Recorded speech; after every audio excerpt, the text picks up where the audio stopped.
అస్వస్థత కారణంగా ఎన్నికల ప్రచారానికి స్వల్ప విరామం ఇచ్చిన జనసేనాని మళ్ళీ ప్రచార కథన రంగంలోకి దిగనున్నారు. ఈ నెల 6 నుంచి ఉత్తరాంధ్రలో పవన్ కళ్యాణ్ వరాహి విజయభేరి యాత్ర చేపట్టనున్నారు. నెల్లిమర్ల, అనకాపల్లి, యలమంచిల నియోజకవర్గాల్లో ఎన్నికల ప్రచారం నిర్వహిస్తారు.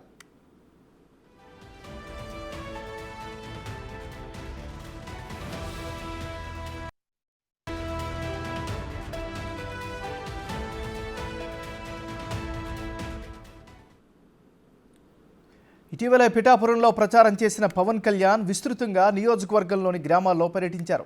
అక్కడ స్థానికంగా ఉన్న సమస్యలతో పాటు జనంతో మమేకమయ్యారు.